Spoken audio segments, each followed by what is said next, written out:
उन खबर का, जहां आपको बता दें कि 22 अप्रैल को पहलगाम में आतंकवादियों ने 26 लोगों की हत्या कर दी थी और इस घटना के बाद भारतीय सशस्त्र बलों ने ऑपरेशन सिंदूर के तहत आतंकी ठिकानों को तबाह कर दिया था। अब एनआईए ने आरोपियों के खिलाफ चार्जशीट दाखिल की है। पहलगाम आतंकी हमले के लगभग 8 महीने बाद राष्ट्रीय जांच एजेंसी ने एक बड़ा खुलासा करते हुए 7 आरोपियों के खिलाफ ये चार्जशीट दाखिल की है। इसमें 5 संदिग्ध, 2 आतंकी संगठन, पाकिस्तान स्थित लश्कर-ए-तैयबा LET और साथ ही द रेजिडेंट फ्रंट TRF इसमें शामिल है। एनआईए की 1597 पन्नों की ये चार्जशीट में पाकिस्तान की साजिश, आरोपियों की भूमिका और सहायक साक्ष्यों का भी जिक्र एनआईए ने किया है। और एनआईए की इस चार्जशीट में और क्या कुछ है बताएंगे आपको, साथ ही लेटेस्ट अपडेट जानेंगे अपने संवाददाता से। उससे पहले आपको दिखाते हैं पहलगाम हमले में चार्जशीट दायर। तो 1500 से ज्यादा पन्नों की ये चार्जशीट दायर की गई है। आतंकी हमले में एनआईए ने ये चार्जशीट दाखिल की है। पहलगाम हमले को लेकर के 8 महीने बाद ये चार्जशीट दाखिल की गई है। जम्मू के स्पेशल कोर्ट में एनआईए ने ये चार्जशीट दायर की है, जिसमें कई चीजों का खुलासा एनआईए की तरफ से किया गया है। 1597 पेज की ये चार्जशीट, जिसमें कई सारे बड़े खुलासे किए गए, पाकिस्तान की तरफ से किस तरीके से साजिश रची गई इस पूरे हमले की, उसका भी जिक्र इस चार्जशीट के अंदर है। साथ ही पाकिस्तान में जो स्थित आतंकवादी संगठन है लश्कर-ए-तैयबा और TRF, उसके खिलाफ ये चार्जशीट, इस चार्जशीट में इन दोनों संगठनों का भी नाम शामिल है। साथ ही चार्जशीट में 6 अन्य आरोपियों के भी नाम इसमें शामिल किए गए हैं और साथ ही आरोपियों की जो पूरी भूमिका है उसका भी पूरा ब्यौरा सबूतों के साथ इस चार्जशीट में है। इसके साथ ही जो 2 आतंकी संगठन है लश्कर-ए-तैयबा और TRF पर भी गंभीर आरोप इस चार्जशीट के बीच में, इस चार्जशीट के जरिए लगाए गए और इस हमले की योजना बनाने वाले और मदद करने के भी आरोप इसमें किए गए। तो कई सारे बड़े खुलासे इस चार्जशीट के द्वारा हुए हैं। एनआईए की तरफ से ये चार्जशीट दायर की गई है। जम्मू के स्पेशल कोर्ट में ये चार्जशीट दायर हुए हैं। लेकिन इसके साथ ही पाकिस्तान हैंडर आतंकी साजिद जट्टू का भी नाम इसमें निकलकर सामने आया है। दरअसल आपको बता दें कि श्रीनगर में ढेर 3 पाकिस्तानी आतंकियों के नाम, जिनकी फोटो भी हम सभी के सामने आ गई थी, उनके नाम भी इसमें शामिल है। ऑपरेशन महादेव में सुरक्षा बलों ने इन तीनों ही आतंकियों को ढेर किया था, जिसमें फैसल जट्ट उर्फ सुलेमान का नाम था, हबीब ताहिर उर्फ जिब्रान का नाम, हमजा अफगानी के रूप में पहचान उसकी हुई। साथ ही आपको बता दें कि BNS की धाराओं के तहत ये आरोप तय किए गए और आर्म्स एक्ट के तहत ये आरोप लगाए गए हैं।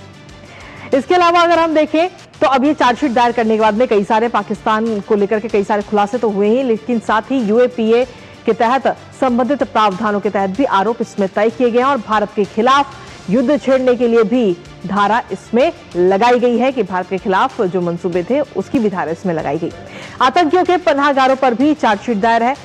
परवेज और बशीर ने आतंकियों को पनाह दी थी, उनका भी नाम इसमें शामिल किया गया है। पूछताछ में आतंकियों की पहचान बताई उसने और आतंकियों के पाकिस्तानी होने की भी पुष्टि उसी शख्स की तरफ से की गई थी। तो इस चार्जशीट में कई सारी चीजों का खुलासा एनआईए की तरफ से किया गया है। हमारे साथ हमारे सहयोगी शब्बीर डार इस वक्त जुड़ गए हैं, सीधा उनका रुख करेंगे ताजा अपडेट के लिए।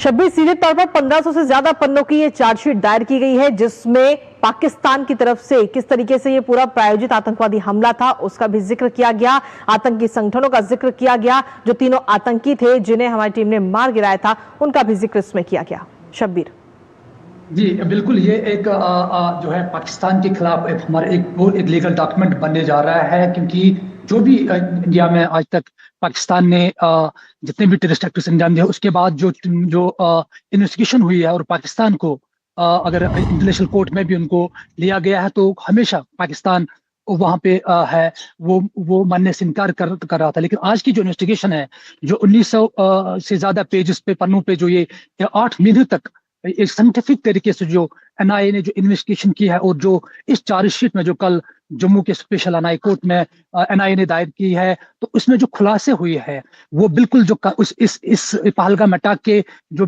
पीछे जो कॉन्स्पिरेसी है, जो टेररिस्ट ऑर्गेनाइजेशन इन्वॉल्व है, चाहे वो लश्कर तैयबा हो या रेजिस्टेंट फ्रंट हो, क्योंकि लश्कर तैयबा का जो चीफ है हाफिज सईद, उसका सेकंड इन कमांड है साजिद जट, जिसका खुलासा इस जो चार्जशीट में एनआईए ने किया है। और उसके साथ जो जुलाई में ऑपरेशन महादेव में जो 3 आतंकियों को मार गिराया गया, तो उसके फौरन बाद ही गृह मंत्री ने पार्लियामेंट में भी कहा था कि जो 3 टेररिस्ट वहां मार गिराए गए हैं वो पहलगाम के जो सानिया में अटैक में इन्वॉल्व थे। तो आज जो चार्जशीट है ये सब उन चीजों का खुलासा कर रहा है, और किस तरह से जो 2 लोग जो लोकल लोग थे, बशीर और परवेज, उनने किस तरह से इन टेररिस्ट को सहयोग दिया और उनको खाना पीना और उनके साथ कोलैबोरेट किया।